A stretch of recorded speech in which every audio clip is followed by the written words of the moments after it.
A commercial crew spacecraft's historic test mission, recognizing the leadership of our James Webb Space Telescope team, and a small spacecraft prepares for a unique mission around the moon. A few of the stories to tell you about this week at NASA. Approaching the International Space Station. On May 20th, Boeing's uncrewed CST-100 Starliner spacecraft arrived at the International Space Station on the Orbital Flight Test 2, or OFT-2 mission for NASA's Commercial Crew program. Soft capture confirmed. Boeing Starliner spacecraft completes its historic first docking to the International Space Station, opening a new avenue of access for crews to the orbiting laboratory. The next day, another first for Starliner, thanks to the efforts of NASA astronauts Kjell Lindgren and Bob Hines. All right, and it looks like the hatch is open to the Starliner.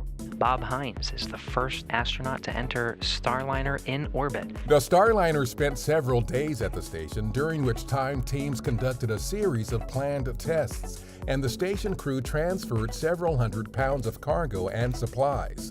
Starliner undocked from the station on May 25th and returned to Earth later the same day, making a landing at White Sands Space Harbor in New Mexico.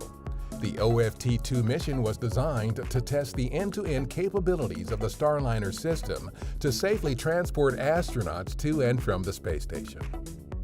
Gregory Robinson, the program director for NASA's James Webb Space Telescope, was named to the Time 100, the magazine's annual list of the world's 100 most influential people and leaders.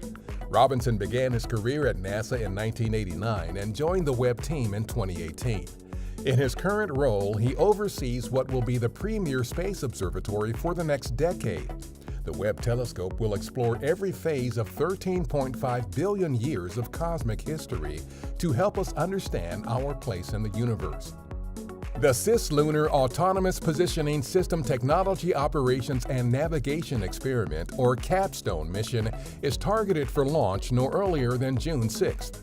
It is a collaboration between NASA and industry that will use a microwave oven-sized CubeSat to test a unique elliptical orbit around the Moon, formerly known as a near-rectilinear halo orbit. The mission will help reduce risk for future spacecraft, including Gateway, a moon-orbiting outpost for NASA's Artemis program, by validating innovative navigation technologies and verifying the dynamics of this halo-shaped orbit. The NASA Innovative Advanced Concepts, or NIAC program, selected a new solar sail concept for development toward a demonstration mission. The solar sail, which uses a property of light called diffraction to make more efficient use of sunlight, could carry science to new destinations. For more information about NIAC and NASA's investments in space technology, visit nasa.gov/spacetech. Our Ingenuity helicopter on Mars captured this black and white footage during its record-breaking 25th flight. The flight, which took place on April 18th, was also Ingenuity's longest and fastest flight to date. The rotorcraft traveled over 2,300 feet and reached a speed of 12 miles per hour. That's what's up this week at NASA. For more on these and other stories, follow us on the web at nasa.gov/twan.